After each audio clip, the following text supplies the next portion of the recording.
I think that when you can connect to what matters to you, what you know in your gut is important to you, that your work is more valuable for the organization and your life is more fulfilled. And that's really what I'm committed, is to people having fulfilled lives.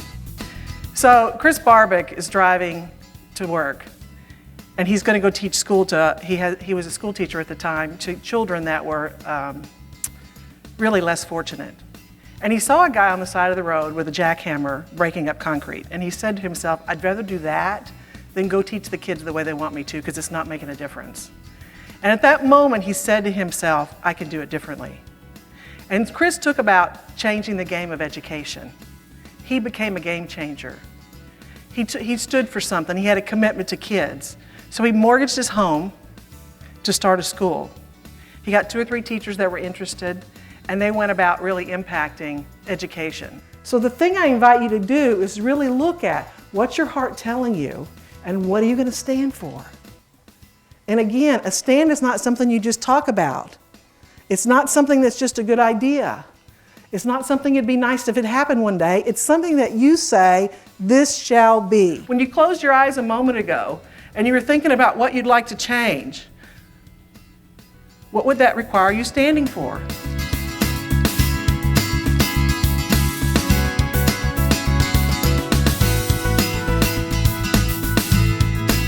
You really have to take a stand and have the courage to go for it. And one of the things that we did was we looked at what's the current situation. So if you want to change the game, you have to look at what's the current situation. Now I want you to know that oftentimes we really don't look at the current situation because we don't really want to confront it.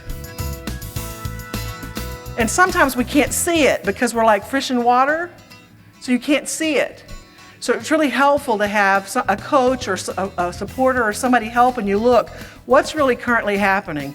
And what I'd like for you to do, in a few minutes you're going to have a chance to really create, what are you here for? Because you can come in with all those conversations, we call them background conversations. You come in with the conversation in the background. We have those conversations, don't we, when we're doubting ourselves and when we're concerned about how things are going to go? I want you to consider that if you can distinguish it, that's one particular kind of background conversation, you can have it versus it having you. Because otherwise we think that's us, don't we? We don't think that's separate from us. We think that's just how life is.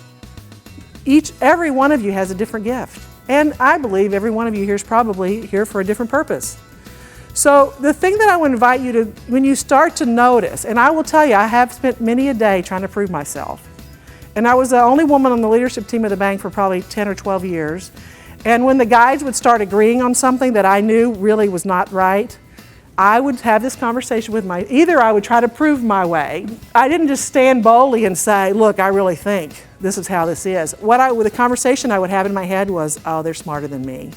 I would have this conversation about, maybe I don't know. And that started happening, and I started noticing more and more that actually I needed to speak up because my thought came true. We don't realize sometimes that we've taken ourselves off the court. So, when we're working together, when we're working with our team members, I equate that to a sports analogy, on the court. And when things are difficult, or sometimes when people aren't listening to my ideas, or my teammates aren't working well together, sometimes we take ourselves off the court. We put ourselves in the stands, and we don't realize that we do that. And one of the things that I've found that my clients have told me and the audiences have told me is that one of the things they start recognizing is that they've put themselves in the stands. Nobody puts us there but us.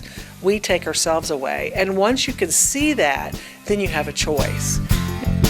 So the question is, this is your year. This is your time.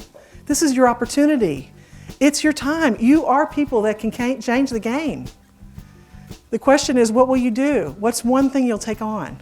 What's one thing that inspires you? What's one thing that you said, I can do that? Just because you say so, not because somebody gives you permission. And not because you need to prove that you can do it because you don't have the right pedigree or university or degree or the right, or the right name. I went to Sam Houston.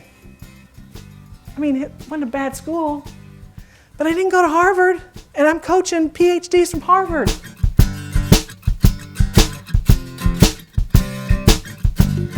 when we can get connected to the desires of our heart, that our lives have meaning.